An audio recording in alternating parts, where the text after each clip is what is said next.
Então, saudações a todos, sejam muito bem-vindos ao nosso encontro, ao nosso estudo de filosofia. Esse encontro agora vai ser o primeiro que a gente vai estar fazendo sobre Leon Denis. E esse encontro é do dia 30 de setembro de 2020. E agora, sem muito demora, eu gostaria de passar a palavra para o Humberto. Olá a todos, um grande prazer nós continuarmos esse grupo de estudos espíritas filosóficos a partir de uma figura de tanto destaque, a figura de Leon Denis. Entretanto, uma primeira coisa que a gente gostaria de destacar antes de entrarmos propriamente no pensamento de Leon Denis é em que sentido há um questionamento por parte de alguns a respeito do caráter filosófico das obras de Leon Denis. Então, hoje nós vamos destacar 2 pontos a partir dos quais algumas críticas são dirigidas. Depois nós vamos falar do contexto histórico da filosofia no momento em que Leon Denis está estudando e escrevendo. Esse contexto ele é muito importante porque ele transparece de maneira inequívoca na obra de Leon Denis. Nós vamos ver que movimentos como o do positivismo, do cientificismo, do romantismo, do existencialismo, são movimentos de ideias que afetam diretamente a obra de Leon Denis. A gente poderia também considerar uma série de outras coisas, como, por exemplo, a formação da psicologia, o surgimento da psicologia enquanto ciência, destacando-se cada vez mais da filosofia. Então, obras como a de William James são muito bem conhecidas, muito bem exploradas por Leon Denis. Outros autores que tiveram uma importância muito grande para a formação do moderno espiritualismo e que vieram a contribuir indiretamente para a criação da psicologia, como Frederick Myers, também eram muito bem conhecidos de Leon Denis. Então, todos esses movimentos são importantes. Hoje nós vamos dar uma pincelada genérica nesses movimentos para a gente tentar tirar uma radiografia da alma, do perfil intelectual de Leon Denis, escritor, naquele momento em que ele está escrevendo. E responder a questão, Leon Denis é um filósofo? Os 2 poréns mais comuns, ou a raiz desses poréns, que são levantados contra ou questionando a filosofia de Leon Denis, são os seguintes. Primeiro deles, uma espécie de carência de formação, uma certa carência de formação.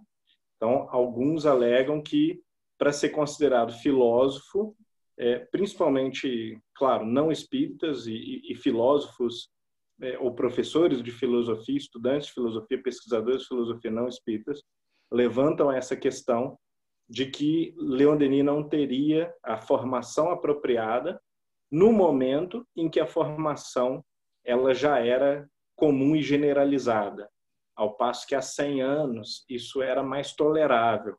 Nós temos numerosos exemplos de filósofos da geração dos iluministas para trás, não tiveram uma formação formal em filosofia e que, não obstante, eram reconhecidos como tais, como filósofos. Na geração de Leon Denis, no entanto, isso de fato é mais raro. Então, esse é um primeiro porém que é levantado, que eu algumas vezes já vi pessoas levantarem, quando a gente tenta apresentar Leon Denis, não apenas como autor espírita, mas como filósofo, tem méritos de pensador de 1900, da virada para o século XX, independente do fato de os seus leitores serem praticantes do espiritismo, adeptos do espiritismo, estarem filiados a esse movimento de ideias. O segundo questionamento é a respeito de certas oscilações temáticas e metodológicas na obra de Denis, que, de fato, é preciso reconhecer, Denis é um pensador bastante assistemático. Ao passo que ele é um bom organizador dos temas, ele é metodologicamente muito assistemático. Eu vou dizer algumas coisas que imediatamente vão saltar na consciência de cada um como evidências. Por exemplo, Leon Denis ele transita muito da descrição de fatos científicos para a poesia, da poesia para a especulação filosófica, da especulação filosófica para um relato pessoal, ou às vezes até opinião, da opinião para um panorama político, para uma descrição do panorama político, do panorama cultural. Então, por conta dessa falta de sistematicidade, às vezes Leon Denis parece meio solto demais, meio frouxo demais, em face do que se espera de um filósofo. É a tarefa propriamente sistematizadora, tarefa que regula as coisas com base num princípio diretriz, numa doutrina. Então, essas duas críticas eu afastaria da seguinte maneira, não desconsiderando, são fortes críticas, críticas muito pertinentes. A primeira delas, quanto à formação autodidática de Leon Denis, eu responderia que uma série de outros autores do período, não apenas de períodos passados, também não tinham formação formal e essa falta de formação, ou uma formação autodidática, a gente poderia dizer assim, não lhes é, digamos assim, questionada, não é colocada como questão. Alguns exemplos, só para citar assim, pensadores muito grandes, a gente poderia citar Herbert Spencer, que não tem formação universitária nenhuma, não frequentou faculdade e fez quase toda a sua formação dirigida pelo pai. O pai dele o formou. Então, uma situação bastante peculiar que não impediu Herbert Spencer de ser talvez o maior pensador britânico do século XIX. Um grande pensador que atuou sobre diversas áreas. A falta de formação técnica, sim, ela se faz sentir numa certa ingenuidade de alguns tratos específicos desse ou daquele tema, e também se faz sentir numa, digamos assim, num tom ou num estilo, às vezes muito popular de escrita, que não condiz com a forma como o filósofo geralmente escreve, principalmente no século XIX. Né?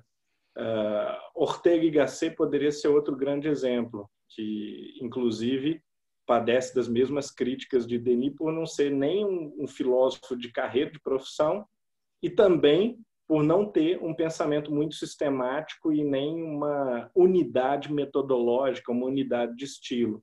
Então, quando a gente pensa nesses pensadores, a gente observa que é possível enquadrar ainda no século XX ou no século XIX um pensador que é razoavelmente assistemático, que escreve de maneira ora literária, ora mais coloquial, ora até um pouco proselitista, ora intimista, de uma maneira psicológica, enquadrar um pensador deste tipo, né, na categoria dos filósofos. Então, isso não chega a ser tão exótico.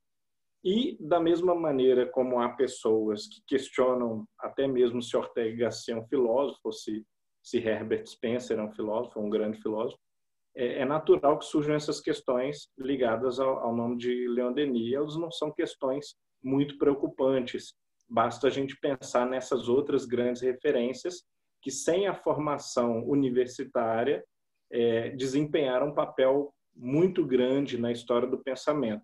Portanto, a questão central, ela não deveria ser a questão da formação ou a questão do estilo, da abordagem, da metodologia. A questão central deveria ser sempre esse sujeito que nós queremos considerar um filósofo, ou que pleiteia a vaga de filósofo. Ele trata de questões filosóficas, e ele o faz de maneira filosófica, ele oferece trato filosófico para as questões, nós vamos ver que, apesar dessa assimetria da qualidade do trato, que aqui e ali Leon Denis resvala para uma opinião, um juízo de valor, uma descrição de panorama contextual, histórico, cultural, fatos, né, da ciência, elenca alguns fatos ali do momento presente, ou teorias que não são filosóficas. Apesar disso, em alguns momentos, ele faz um trato específico, ele oferece um trato, aliás, especificamente filosófico a problemas que são problemas propriamente filosóficos.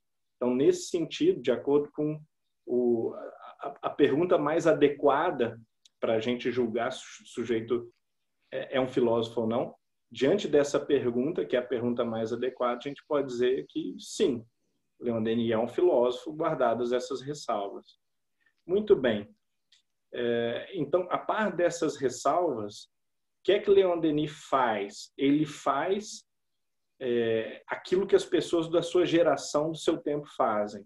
Ele está muito antenado com as ciências, incluindo ciências nascentes, como questões sociológicas, questões psicológicas, está muito preocupado com isso. Né? Eu citei alguns autores que o influenciam de um ponto de vista psicológico, e de um ponto de vista sociológico, ele debate com o socialismo, francamente, ele debate com ideias liberais, ele considera essas ideias, embora ele tenha um pensamento bastante original, que vai tentar ser bastante original, porque em todos os aspectos do seu pensamento, Leon Denis entende que o vértice que dirige o seu filosofar, a sua meditação, a sua reflexão, é o espiritismo.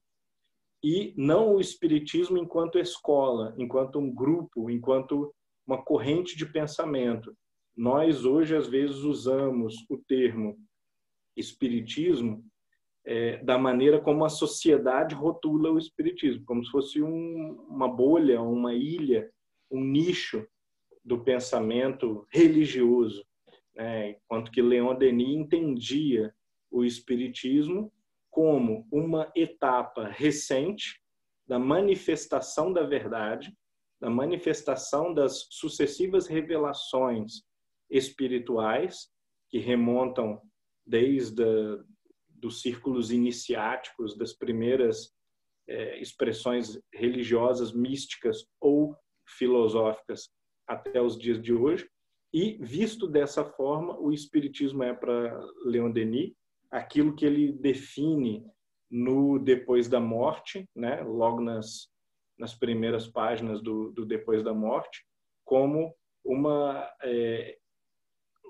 filosofia realmente iniciática, algo que perpassaria, ou que seria fio condutor de todas as grandes tradições espirituais, e que não seria uma doutrina dita e escrita, mas seria quase que a intuição seminal em todas as expressões religiosas, místicas ou filosóficas.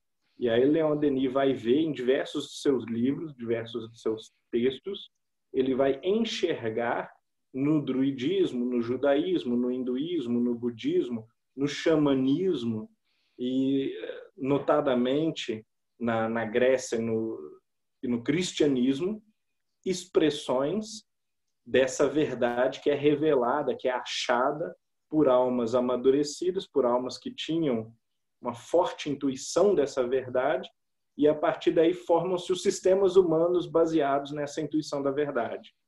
E isso é algo que diversos outros autores trabalham, essa noção de uma intuição seminal. Karl Jaspers, que é um pensador também considerado existencialista, mais ou menos da época de Leon Denis, um pouco mais jovem, ele vai falar de uma era axial, que seria mais ou menos 400 ou 500 anos antes de Cristo, onde nós vamos encontrar vivendo simultaneamente Buda, Confúcio, Lao Tzu, Sócrates, Platão, e é muito difícil não enxergar nessa tremenda coincidência, nessa conspiração do acaso, algum tipo de fenômeno extraordinário em que a humanidade teve a oportunidade de despertar quase que em todos os lugares ao mesmo tempo para a primazia do espírito, para a supremacia do espiritual sobre o material. Entretanto, a maioria dos autores que observa isso vai também observar que existe um descenso ou uma queda entre os mestres e os discípulos. Uma coisa é Jesus, Buda, Sócrates, Confúcio. Outra coisa completamente diferente, outro nível de pensamento, outro nível de apreensão da verdade completamente diferente, é o nível em que estão trabalhando os discípulos desses grandes pensadores. Talvez a única grande exceção seja Sócrates, né? Porque Platão é considerado também um dos maiores reveladores das verdades espirituais de todos os tempos.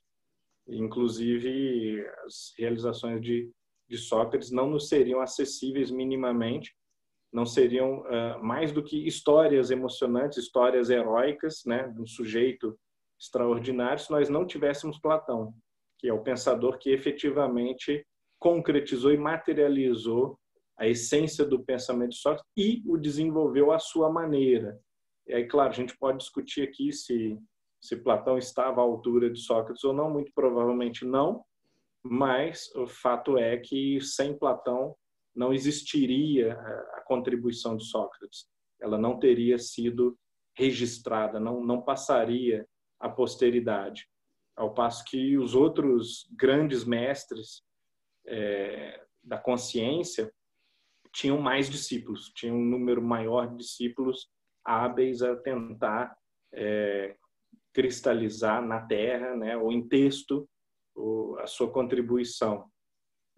Claro, isso tudo é um pouco um juízo de valor, né, uma análise de como essas coisas poderiam ou não ter acontecido, mas não é muito debatível que existe uma diferença de grau entre esses mestres e seus discípulos.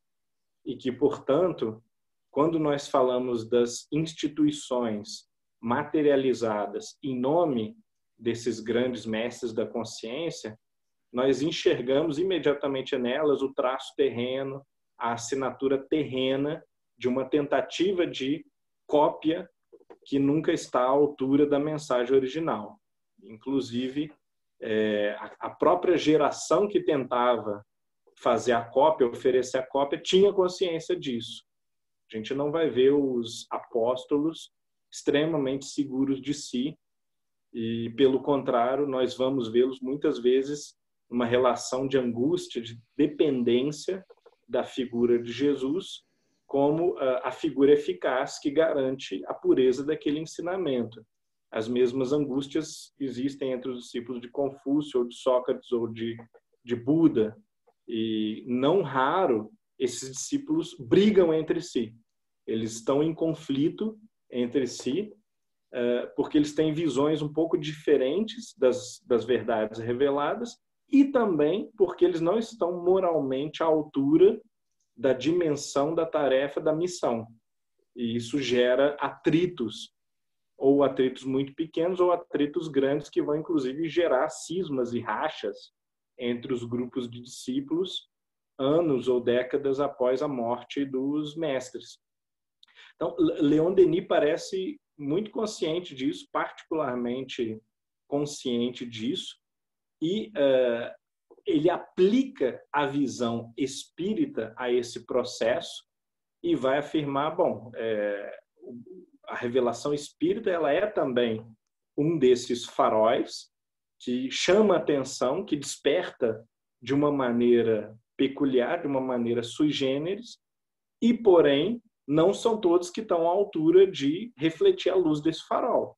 E vai acontecer aqui e ali de haver incompreensão, distorção, desinteresse, indolência, indiferença, uma série de fenômenos que a gente poderia considerar derivados da má recepção da verdade. E Leon Denis vai, como muitos da sua geração, falar repetidamente da indiferença como a verdadeira desgraça, a fonte de toda a desgraça do momento vivido, da sociedade atual. Ele está falando da sociedade de 1900, de 1910, de 1920. Então, a fonte de todo o mal-estar dessa geração, mas quando a gente começa a ler o texto, a gente vê que a mudança de lá para cá não foi muito grande. A fonte dessa desgraça, de todo esse sofrimento, é a indiferença, uma espécie de indolência existencial. E aí a gente já faz o vínculo direto com a primeira escola da geração de Leon Denis, que vale a pena a gente observar, que é a escola existencialista nascente. Aqui cabe uma observação. Se a gente abre os melhores dicionários de filosofia e busca a palavra existencialismo ou filosofia existencial, a gente vai observar uma grande ambiguidade e uma grande diversidade de significados. Então, qualquer tentativa de apresentar um significado muito fechadinho, muito exato, ela não é uma tentativa, não é uma empreitada assim, muito responsável. Ao invés disso, a gente deve considerar o existencialismo como um fenômeno que, justamente não sendo um fenômeno voltado para o rigor conceitual, e sim para sentimentos, ação, disposição de ânimo, que a gente vai chamar geralmente de disposição existencial, né, de enraizamento existencial no mundo, ou de postura existencial. Como o movimento está ligado a todas essas facetas menos conceituais da vida, da atividade humana, é claro que ele vai ser justamente mais difícil de definir conceitualmente. Diferentemente da lógica de um movimento ligado à ciência, por exemplo, né? Quando, pouco depois dessa geração, vai surgir a filosofia da ciência e essa filosofia vai se apresentar em termos extremamente técnicos, altamente conceituais e muito precisos, muito conceitualmente precisos. E o existencialismo não é assim. Os diferentes dicionários, os melhores, inclusive, eu vou sugerir alguns dos mais famosos. Em inglês, um dicionário que é unanimemente visto como muito bom, muito abrangente, é a Stanford Encyclopedia of Philosophy, que é toda online. Ela não existe, eu acho, em formato físico. Ela foi concebida para ser uma enciclopédia online, um dicionário online de filosofia. Nessa enciclopédia da Stanford, nós vamos observar que autores de 100 anos atrás, como Kierkegaard, 100 anos antes de Sartre, são considerados já existencialistas ou proto-existencialistas. Um outro dicionário forte, bastante conceituado, é o Historisches Wörterbuch der Philosophie, considerado um dos melhores dicionários alemães, e os alemães são bastante metódicos, são bem conhecidos por terem dicionários absurdamente abrangentes e exaustivos. Nesse dicionário, que é o dicionário histórico de filosofia, da evolução histórica dos conceitos, que é um tipo de dicionário muito bom para a gente consultar também, vai se dar uma grande ênfase, como é de se esperar, nos autores alemães, como Karl Jaspers e Heidegger. E esse dicionário vai apresentar esses dois autores, principalmente, como duas figuras centrais, né, dois patronos do movimento existencialista, mas também vai fazer ampla referência a Kierkegaard e Nietzsche como dois precursores da meditação existencial. Por outro lado, em português, o melhor texto que nós temos, ou pelo menos um dos melhores, né, se outras pessoas não concordarem, é o Dicionário de Filosofia do José Ferrater Mora. José Ferrater Mora era um grande intelectual espanhol que produziu, na minha opinião, pelo menos, um dos melhores, mais abrangentes dicionários de filosofia da sua geração, lá pelo começo do século XX, primeira metade do século XX. E esse dicionário foi atualizado depois algumas vezes, e nós temos esse dicionário em português, inclusive na versão física, para quem tiver interesse em adquirir. O dicionário José Ferrater Mora, que é bastante influenciado também pela tradição existencialista, vai dar ênfase a essa raiz proto-existencialista em autores anteriores também, e vai considerar tanto alemães quanto franceses. Então, o primeiro ponto que eu gostaria de destacar: O existencialismo não é um produto de Jean-Paul Sartre, né? Isso é um erro. O Abaiano também, com certeza o Abaiano é muito bom. Eu penso que o dicionário José Ferrater Mora, ele é mais rigoroso, tá? Não necessariamente ele é mais abrangente em todos os verbetes, mas ele aprofunda mais o bisturi no momento de explicar. Mas o Abaiano é um ótimo dicionário também. Acho que foi a Juliana que perguntou, né? Muito bem. De qualquer maneira, não só os dicionários, mas também a pesquisa dos próprios textos desses autores, ela vai revelar para nós que eles tinham preocupações existenciais. Há quem volte, inclusive, em Pascal, ou, um caso um pouco mais extremo, em Santo Agostinho, como, digamos assim, inspiradores remotos do existencialismo, na medida em que esses pensadores trabalham com problemas que tangenciam o tipo de abordagem, o tipo de problema, o tipo de preocupação, né, que define a filosofia existencialista, que é mais corretamente referida a autores do século XX. Mas, se a gente desconsiderar esses casos extremos, como de Agostinho ou de Pascal, também não é todo mundo que vai dizer isso, é uma minoria de autores que vão apontar para esse, o que não é controverso que a filosofia de Kierkegaard e a filosofia de Nietzsche, que são, de certa maneira, anti-intelectualistas, anti-racionalistas e enfatizam a vontade, a mudança de chave, de postura existencial, questão da coragem e a questão da autenticidade, o drama da existência, um certo incômodo, que é o incômodo filosófico, existencial, e que é um incômodo que não foi bem enfatizado pelos estudos anteriores, pelas gerações anteriores de filósofos. Estavam mais preocupados, sim, com as questões do conhecimento, a definição do certo e errado, eticamente e em termos de conhecimento, do falso do verdadeiro, no caso, né?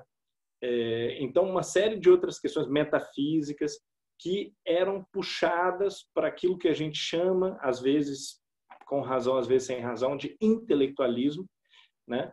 E esses autores vão se contrapor a isso, vão oferecer um tipo de filosofia da vida, uma filosofia que olha para a realidade sentida, vivida, experienciada por seres humanos e que vai tentar dar resposta ao drama da existência humana, ao drama do que é ser pessoa, do que é ter que se portar como pessoa, ter que se entender como pessoa, mas principalmente ter que existir enquanto pessoa, independente das formas como a gente escolha se colocar ou das formas como a gente escolha se interpretar, mas o simples ato de existir enquanto ser humano, né? E que beira o absurdo já para esses autores do século XIX.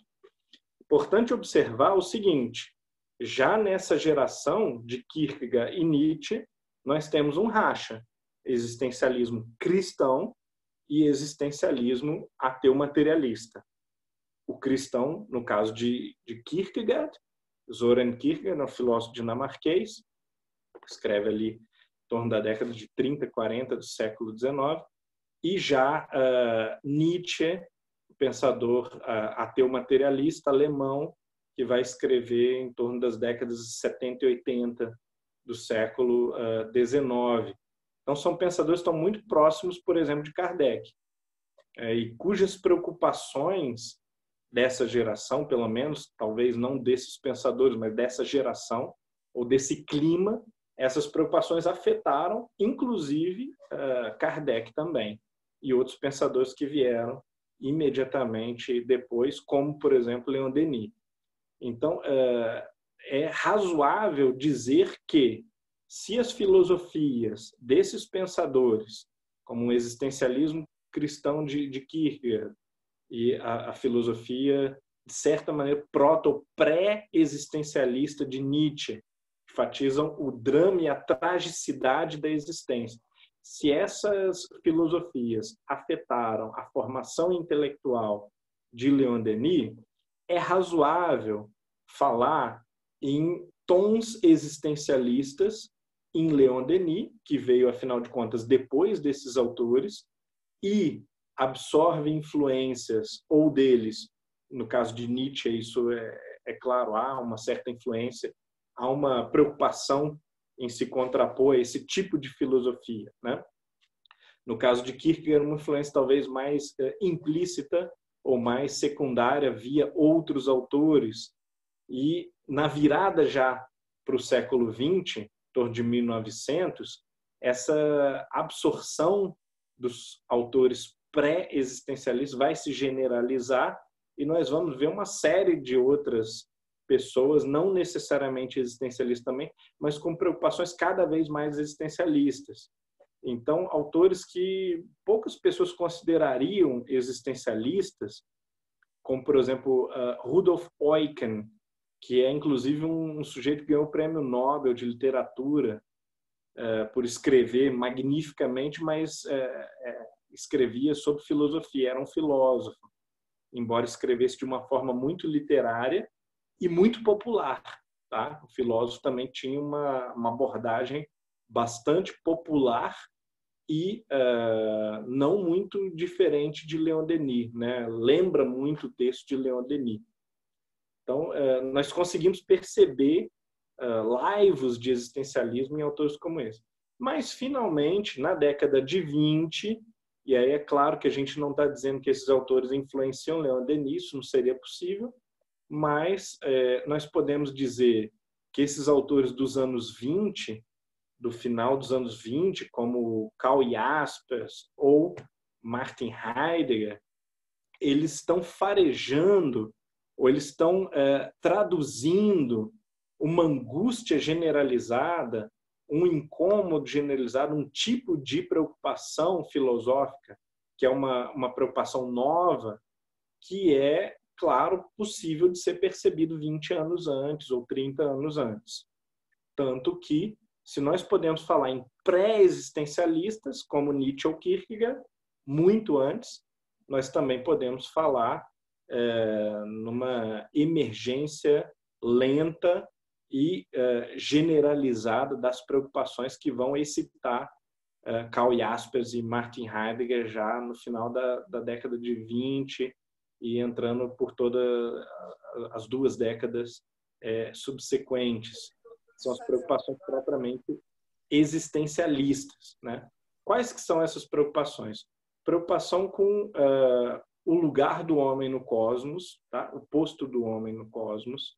Preocupações com a realidade vivida, com a noção de vivência, e essa noção de vivência ela tem a ver com um tipo de sensação, não é claro uma sensação física, mas uma sensação filosófica, uma sensação intelectual, que está muito ligada ao abandono, uma sensação de abandono, de vazio, de silêncio, de desespero diante da busca por respostas que não aparecem, não vêm.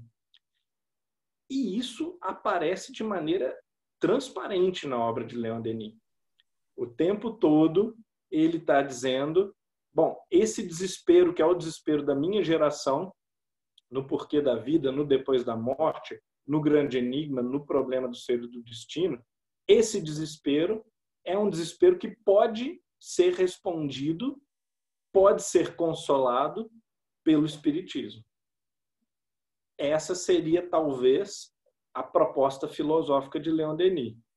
Responder ao drama existencialista, ao estado de tragédia da consciência, daquele momento em que o existencialismo está para surgir, com a afirmativa, com a asserção de que o Espiritismo pode minorar, mitigar ou resolver esse drama. Muito bem. Mas vamos deixar Leon Denis na gaveta para os próximos encontros e vamos voltar para o existencialismo. Vou considerar dois autores muito brevemente, talvez aqui e ali a gente possa também falar de Nietzsche, né?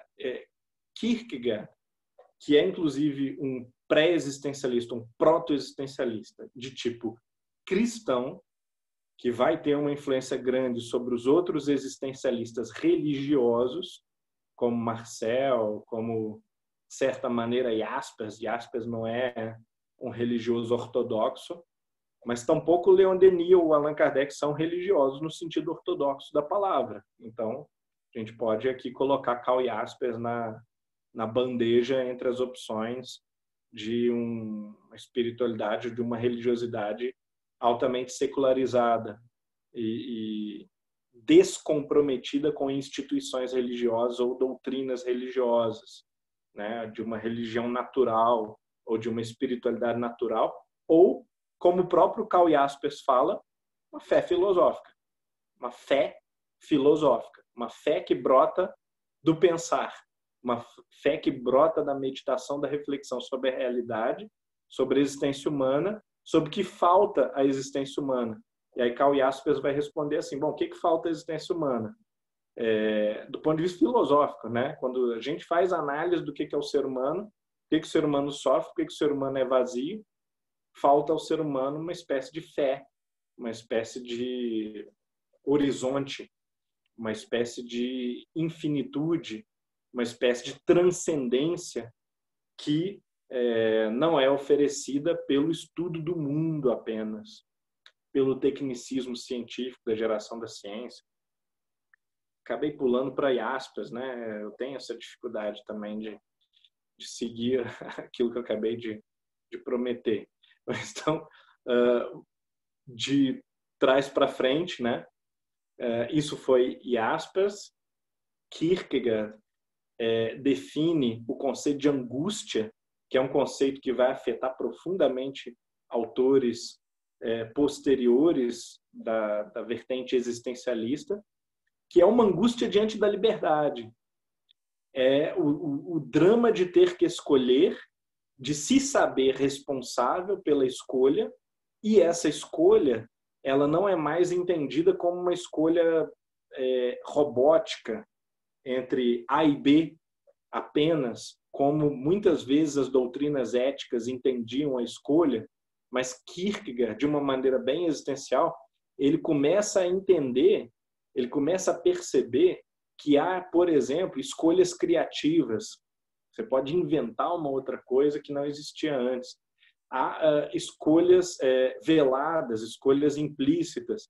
E, o mais importante de tudo, a angústia que o ser humano vive, a angústia que define o que é o ser humano, né? Essa angústia permanente, que é uma busca por alguma coisa, um que nós não sabemos o que é e não conseguimos preencher, ela é justamente uma angústia que deriva de nós termos ciência e percebermos também intuitivamente, temos a sensação de que nós temos uma liberdade infinita.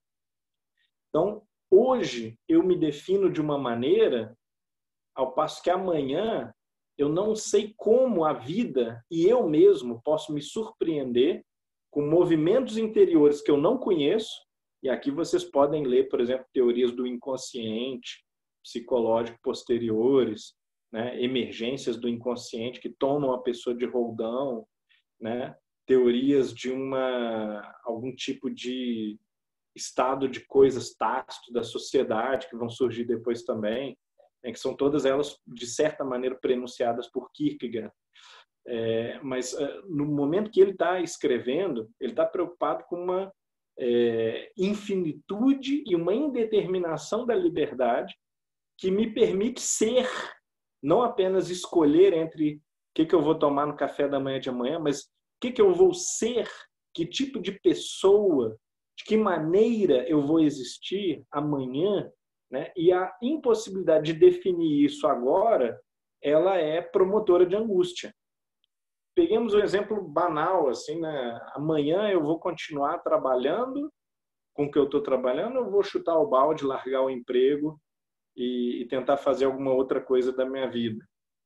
Amanhã, a pessoa que para nós é uma referência do movimento espírita ou do cristianismo, né? O Papa Francisco, sei lá, ou uma celebridade, né, palestrante espírita qualquer, vira e fala assim, olha, me desculpem, eu não acredito mais nisso, perdi a fé, perdi a convicção de que as ideias espíritas, a doutrina espírita realmente é capaz de oferecer respostas e consolação para os problemas da vida. O que aconteceria? A gente ficaria em absoluto choque, né? Ficaria assim, pô, não é possível. A pessoa vive uma vida inteira numa direção, de repente dá um surto, nos decepciona. E às vezes isso acontece assim num nível talvez menos espetaculoso, mas isso acontece nas nossas vidas, e o casamento que era referência de estabilidade se desfaz, uma pessoa que era referência de tranquilidade, de coragem existencial, de lidar com todo tipo de problema. A gente fica sabendo que a pessoa se matou, a gente fica sabendo que a pessoa mudou, deu uma guinada de 180 graus na vida, e isso gera em nós um estado de estupor mental, uma dificuldade de compreensão. E aí Kierkegaard devolve a bola para a gente e diz, mas por que esse incômodo? Por que o choque? Por que o espanto? O ser humano é livre.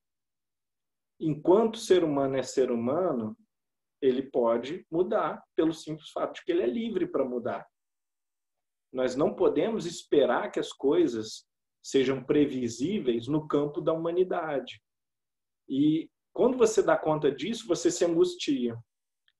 As nossas certezas convenientes e as nossas seguranças psicológicas não resistem diante da constatação de que amanhã pode virar uma chave na minha alma, no meu espírito. Eu posso perder o interesse por uma coisa que hoje me fascina e me atrai, que tem me atraído há décadas. Ou eu posso descumprir um compromisso que era a essência da minha vida, que definia a minha vida. E qualquer um de nós está sujeito a isso, né? Eu lembro que quando eu tive aulas com um professor muito competente, especializado em Kierkegaard, que era o Ricardo Quadros, e houve uma discussão na aula, porque um dos alunos falou assim, não, mas tem umas coisas que não estão disponíveis à nossa liberdade. Por exemplo, eu tenho certeza que eu, em hipótese nenhuma, jamais me converteria ao Islã, por exemplo. Eu tenho certeza que, em hipótese nenhuma, amanhã eu descobriria que eu sou gay, por exemplo. E aí o professor, pacientemente, mostrou para esse sujeito que não tem como ele ter essa certeza. A certeza que nós temos sobre como nós somos agora é uma certeza a respeito do nosso passado. Nós sabemos o que nós fomos. Nós não podemos saber o que vai acontecer conosco amanhã. Mudou um pouquinho as condições, surgiu a oportunidade, nós podemos enxergar de outra forma, sentir de outra forma, querer viver de outra forma, e aquilo que você acha que é certo para a sua vida, para a sua sensibilidade, para as posturas que você assume diante da existência, pode ser revirado drasticamente no segundo seguinte. E se o sujeito der conta disso, aí ele começa a se angustiar. Porque as certezas que eu tenho agora, as certezas que você tem agora, elas são percebidas como certezas sobre o nosso passado, ou sobre o nosso estado atual, na melhor hipótese. Eu não sei se amanhã aquilo que para mim é garantido hoje vai ser garantido.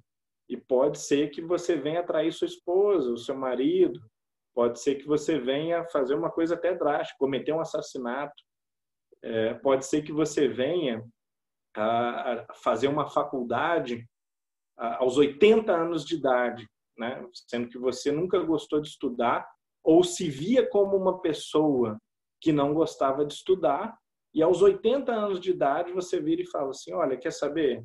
Chegou a minha hora, né? Eu conheci uma pessoa que conhecia uma outra pessoa assim, né? Que aos 80 anos de idade falou o seguinte, quer saber? Vou reinventar a minha vida.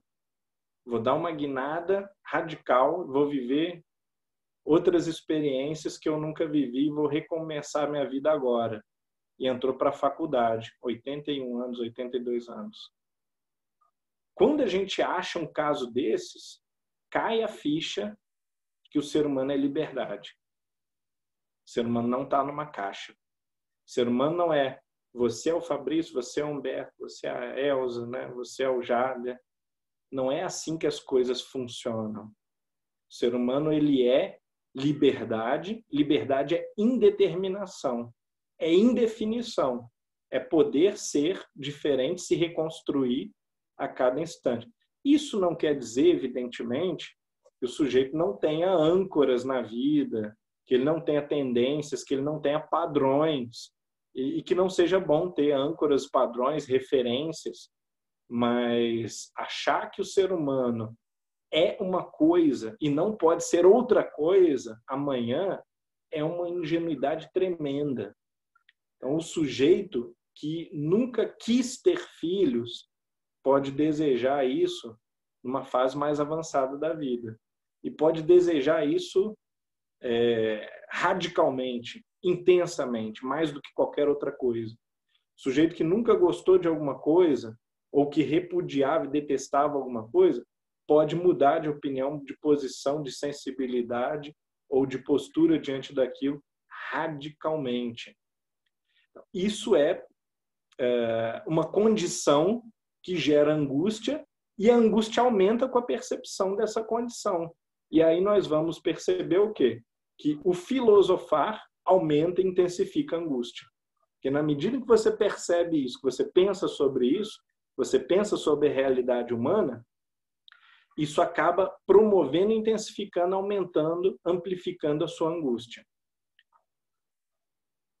Bom, uma outra coisa que vale observar é que já na linha do existencialismo ateu, e aqui de novo, a gente pode chamar Nietzsche com várias ressalvas, né, de um pré-existencialista, mas já numa linha como essa, vai se enfatizar o quê? Conceito de autenticidade, que você não tem se você achar que você é alguma coisa, se você tiver uma ideia pronta, fixa, imóvel, eterna sobre si mesmo, né? E aí, por mais absurdo que possa parecer, que Nietzsche é um materialista, no mínimo é um ateu, de certa maneira é um materialista, a grosso modo, né? Mas a ideia da liberdade, da autenticidade, ela é uma ideia muito espiritualista, porque nos lembra que nós não somos coisas. Coisas são fixas. Coisas são o que são. Mas espíritos não são fixos. Espíritos não são o que são. Eles são o que eles querem ser. Eles são o que eles escolhem ser. Eles são o que eles escolhem fazer. E, portanto, a ideia de autenticidade, a ideia de uma liberação, de uma libertação de dogmas e de cânones autoimpostos ou impostos pela cultura, ela é uma ideia altamente espiritual, altamente promotora de espiritualidade. Então, tem como a gente pegar um filósofo como Sartre, um filósofo como Nietzsche, e reciclar o que ele diz de uma maneira espiritualista. E Herculano Pires fez isso, por exemplo, com Heidegger. Né? Heidegger, a princípio, não é um autor que submete facilmente a uma lógica de leitura espiritualista, mas tem como fazer. Você pode reciclar, mudar alguns elementos, né? Dar outro sentido a esses elementos e enxergar naquilo que o sujeito está propondo algum tipo de amadurecimento ou de entendimento do caráter espiritual do ser humano. Vamos ficar por aqui hoje. Eu já estourei meu tempo de novo, né? E vamos debater essas questões. E semana que vem a gente volta a dar uma pincelada rápida no romantismo, um romantismo residual daquela geração, um cientificismo daquela geração, para depois sim a gente falar de Leon Denis enquanto tal. Humberto, e toda vez que você estourar o tempo, nós estamos aqui para defender você das caneladas do Fabrício, viu? Fux, já que você abriu o áudio, pode falar, querido. Você é o primeiro da fila, anyway. Duas coisinhas, Humberto. Eu queria que você colocasse de forma comparativa ou aglutinadora o que o Leon Denis representa dentro do conceito ou da história da filosofia perene, não é? E a outra, bem ligada ao seu final, é dizer, por exemplo, o que a ideia de evolução poderia ter permitido que Kierkegaard pensasse com mais profundidade e talvez acerto sobre essa coisa do eu posso ser o que quiser, desde que numa linha evolutiva, ou seja, eu não me violentaria sob esse aspecto jamais. Ótimas colocações, Fux. Quer dizer, uma coisa é esse conceito de angústia ou de uma liberdade extrema para o pensador que não tem um referencial moral, por exemplo, como Nietzsche, né? O pensador que não tem um referencial metafísico, tá? Então, por exemplo, Kierkegaard tem alguns referenciais, Karl Jaspers tem, né? Então, uma série de autores dessa linha, Ortega y Gasset tem, né? Ao passo que uma série de outros autores não tem quase nenhum referencial ou estão preocupados em desconstruir os referenciais. E aí a gente tem que ter uma certa lucidez de com quem a gente está se alinhando ou do que a gente está se apropriando de cada autor. Mas isso é sempre assim em todos os filósofos, em todas as obras de filosofia. Leon Denis, especificamente, ele é um autor que ele tem uma dimensão existencial ou existencialista. Por isso eu quis enfatizar isso. Quem conhece um pouquinho dessa origem ou dessa raiz, desse nascimento do existencialismo, nota que Leon Denis está envolvido com essas preocupações, com essas ideias. Ao mesmo tempo, Leon Denis não se esgota nisso.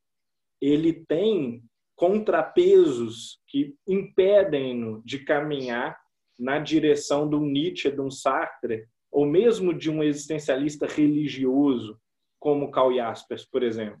Os existencialistas, eles têm algumas desvantagens muito específicas.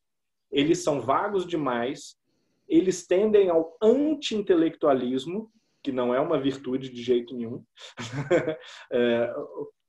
Nós temos um vício gravíssimo, na cultura brasileira particularmente, de ódio ao intelectualismo, quando, na verdade, o intelectualismo não é um defeito.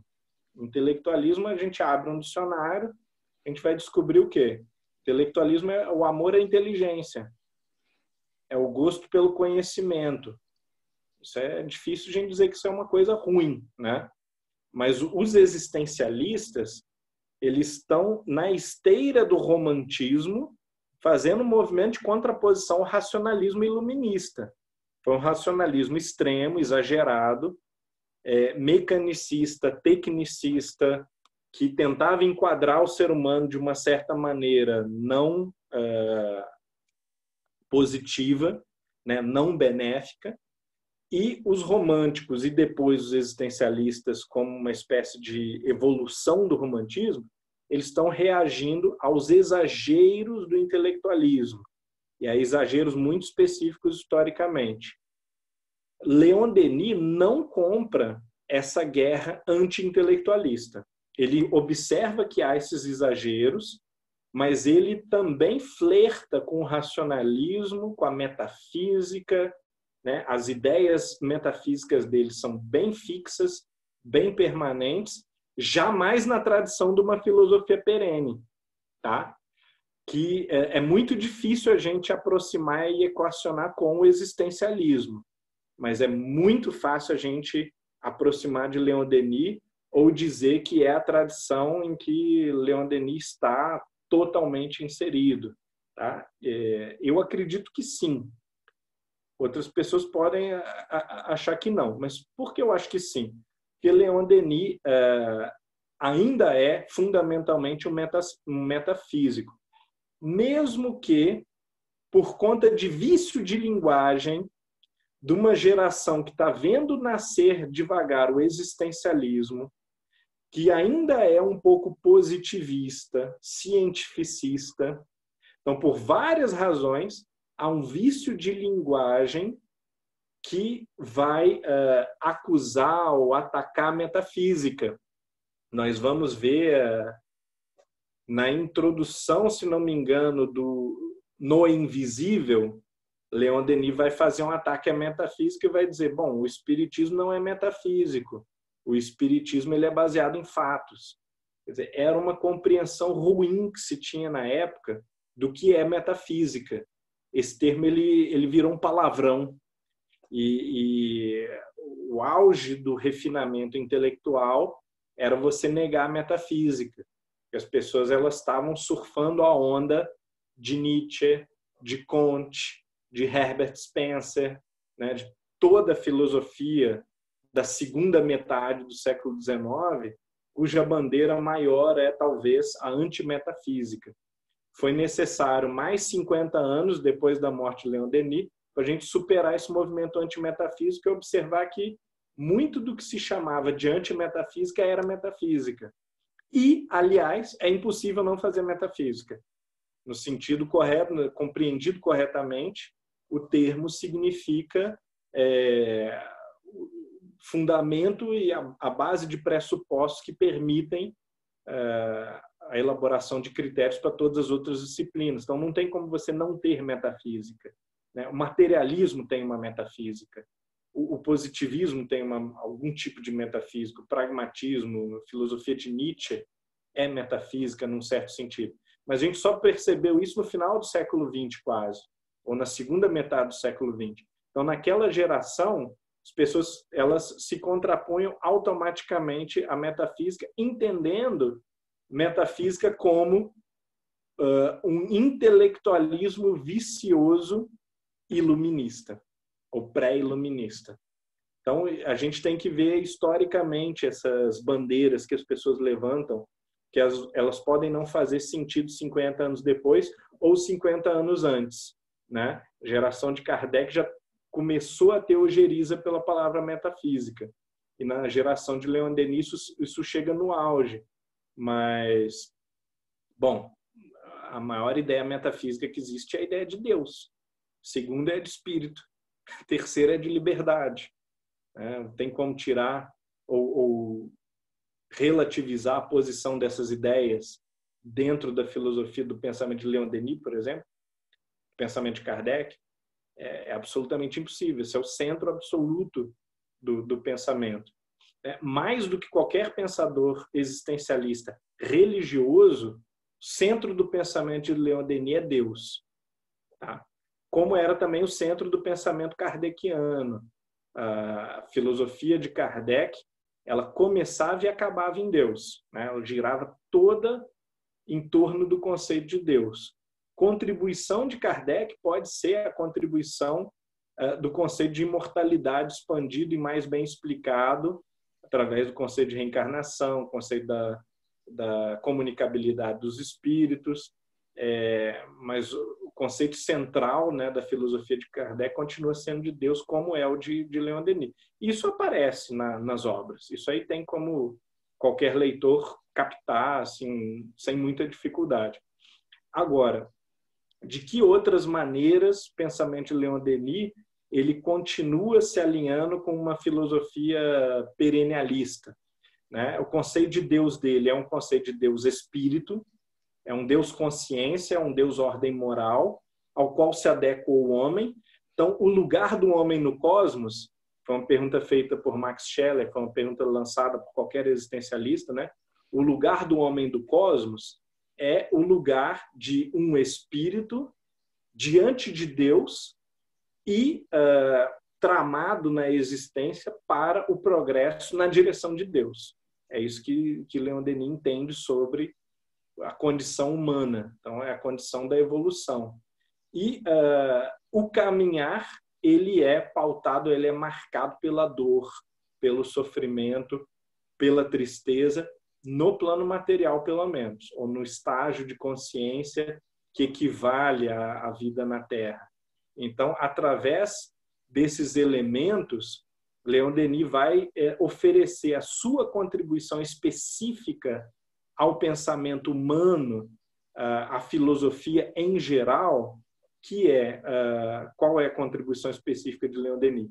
É o entendimento da condição humana como uma condição de evolução no tempo, né? Altamente temporalizada essa evolução, conceito de tempo relativamente novo, tá? Que talvez não é inventado por Leon Denis, mas que está na crista da onda entre as novidades que se desenvolviam ali naquela geração de Henri Bergson, de William James, do próprio Herbert Spencer, né, de reciclagens da filosofia de Hegel, do próprio Nietzsche, né? Então, toda essa movimentação filosófica ela vai ajudar Leon Denis a cunhar o seu conceito de tempo, e que é um conceito ainda latente em Kardec, e que vai ser explicitado, desenvolvido e aperfeiçoado pelo Leon Denis. Mas é um tempo que traça uma linha do sofrimento até Deus. Né? A gente tem que trabalhar sempre com esses extremos. A dor, o mal, por um lado, e Deus na outra ponta, ou a gente poderia dizer uma libertação, uma iluminação, uma bem-aventurança, né? E o ser humano é essa linha. Ele é a tensão entre o mal e a dor, ou a matéria, por um lado, e a pura espiritualidade, ou a pura liberdade, a pura consciência, a pura intelectualidade, junto a Deus, e marcada por Deus, dada por Deus na outra ponta. Bom, eu não diria que é extremamente original, tá? Que é uma coisa assim que revolucionou o pensamento. Mas a forma como Leon Denis coloca essa sua filosofia, ela me parece sim ser uma forma muito específica, com um colorido específico, com tons específicos, e que promove um estado de tranquilidade, de consolação, que raros, se algum outro autor, né, conseguiu apresentar na história do pensamento humano. Quer dizer, as ideias não são novas, mas ele articula com ideias novas. A sustentação é outra. Isso. Não é? Assim, como os estoicos, né, quer dizer, há filósofos e filósofos.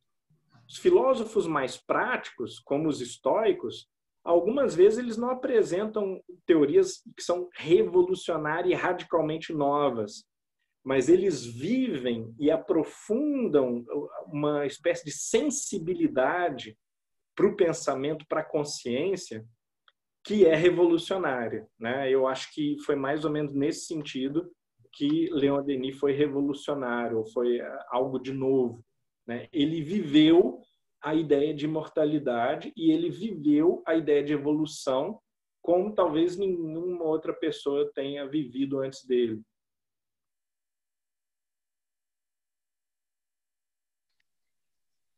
Obrigado, Humberto. A próxima pessoa a fazer a pergunta, nós temos várias pessoas querendo fazer pergunta, mas eu vou abrir para mais uma, e aí depois eu vou passar as perguntas lá no grupo, aí quando você tiver um tempinho, você responde para o pessoal. Então, a próxima a fazer a pergunta é a Eliana. Pode falar, Eliana.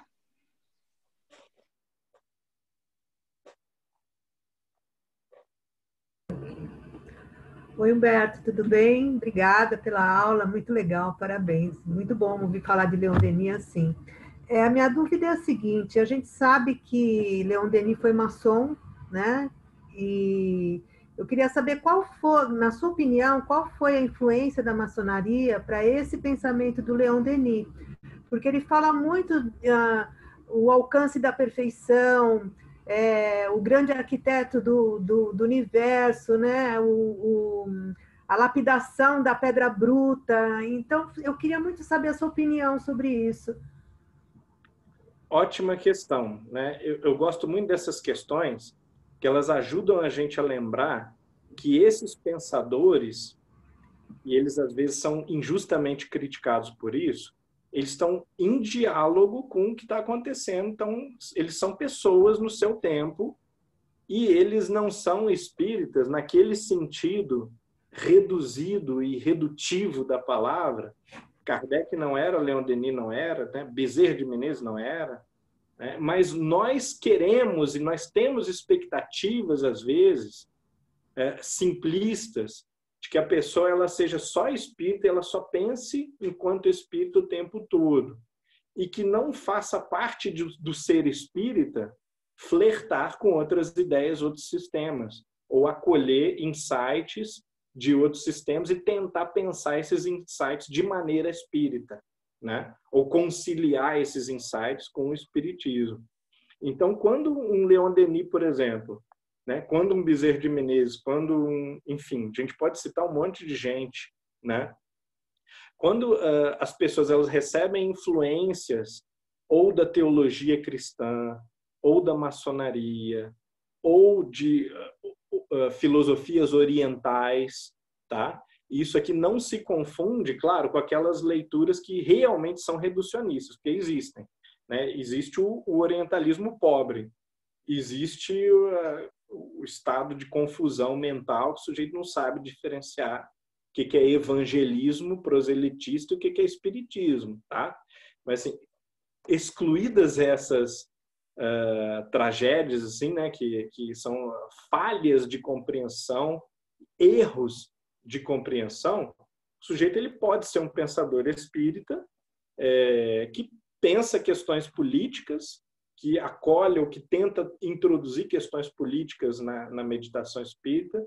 E, no caso de Leon Denis, a gente poderia dizer que Leon Denis era, acima de tudo, fundamentalmente um místico, no sentido correto da palavra, no sentido positivo da palavra, no sentido que São Francisco é um místico, que Santo Antônio, ou Teresa d'Ávila, ou João da Cruz, ou Buda, ou Jesus, ou Sócrates são místicos. Quer dizer, é um sujeito que busca a experiência mística e também, como geralmente os místicos fazem, gosta de uma leitura simbólica da realidade, né? Então, ele tinha um gosto especial por esses simbolismos maçônicos, por simbolismos védicos, druídicos, né? Hoje em dia, o que é mais comum no movimento espírita? A gente vê intelectuais espíritas ou palestrantes espíritas que adoram o simbolismo bíblico, né? Então, o sujeito ele fala a linguagem evangélica, bíblica, das epístolas, até do Velho Testamento, como uma linguagem conceitual que é eficaz para transmitir conceitos espíritas.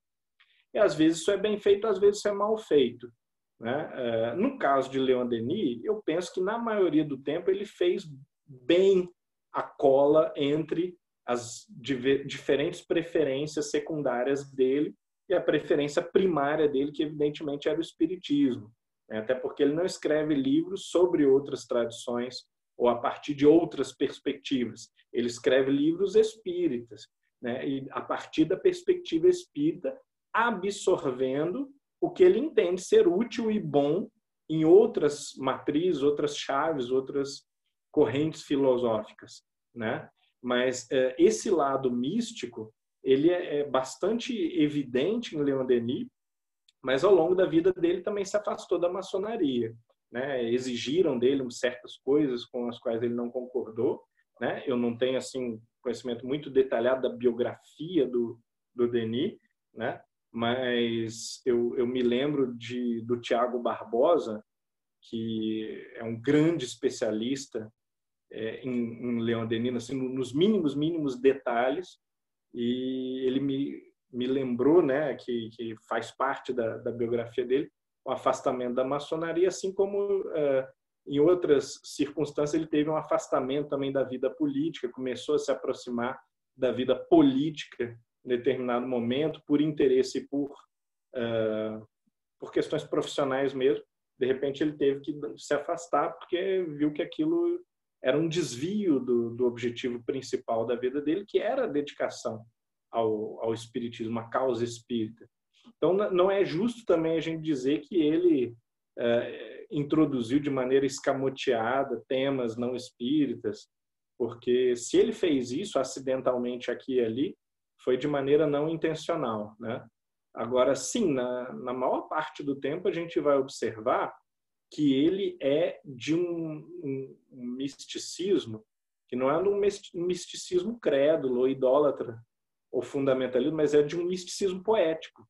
Ele enxerga a vida divinizada, ele enxerga a presença de Deus de maneira pujante e também nas leis, né, de maneira discreta, intelectual, nas leis da natureza.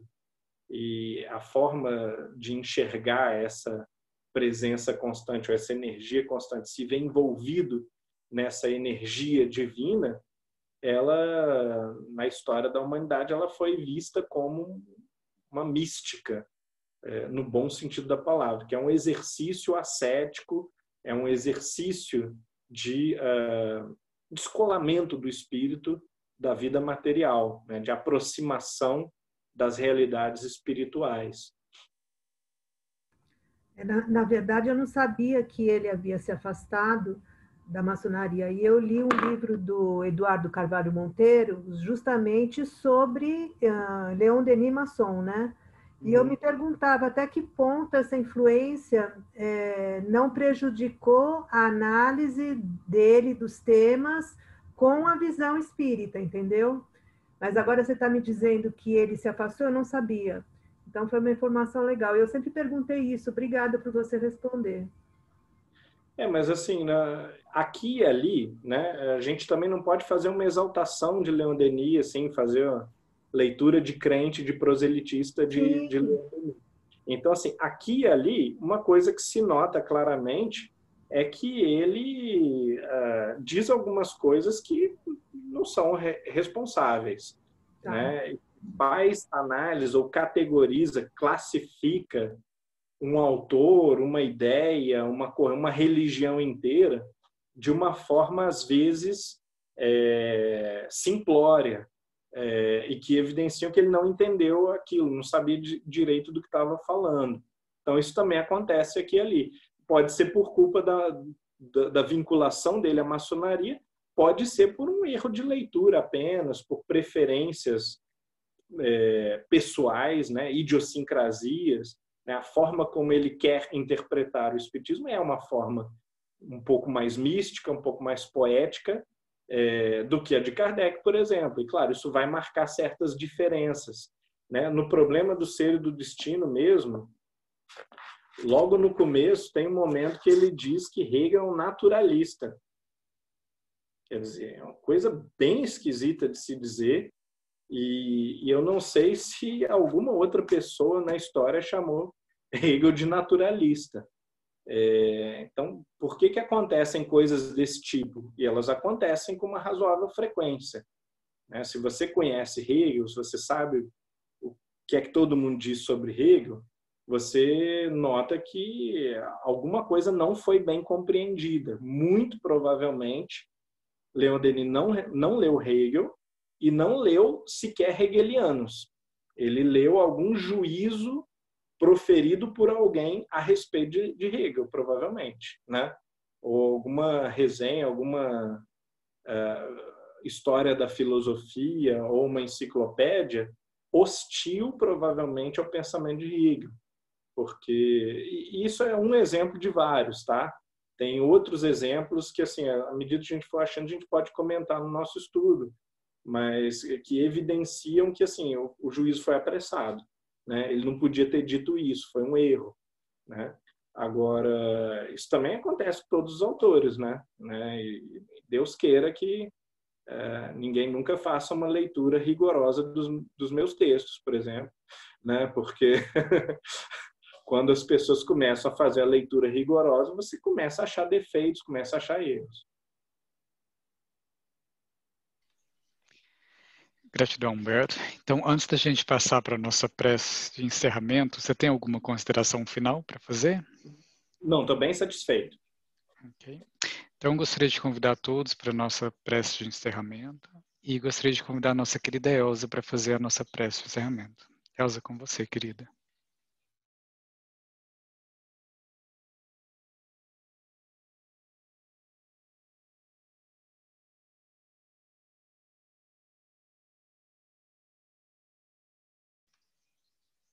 Elza, você está no silencioso? Desculpa. Eu estava agradecendo e dizendo que essa oportunidade é maravilhosa do aprendizado. Se a gente ama Leon Denis, agora a gente vai entender o porquê.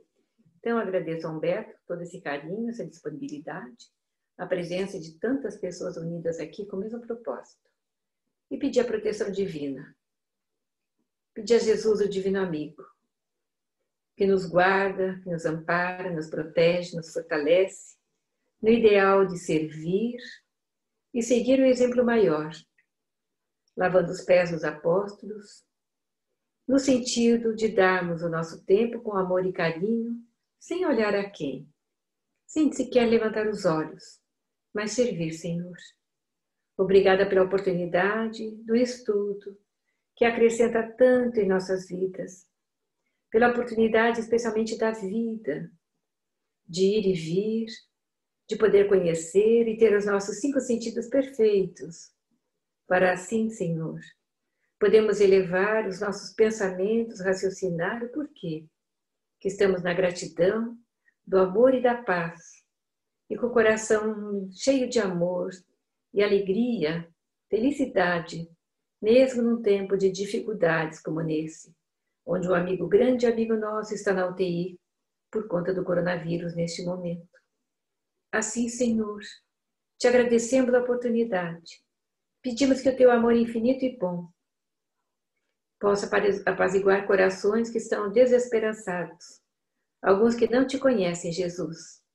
O Senhor Jesus, que é o nosso mestre, filósofo, modelo e guia, médico, e que nos trouxe o exemplo maior de darmos o nosso tempo a serviço do próximo e a serviço de nós mesmos, para a nossa evolução espiritual. Abençoe o Humberto em todas essas semanas que temos pela frente, em todos os dias de suas vidas. Abençoe-nos a todos, Senhor Jesus, em nossos afazeres diários, com nossos familiares, com nossos exercícios do amor e do bem. Que o teu amor infinito e bom permaneça conosco, divino amigo.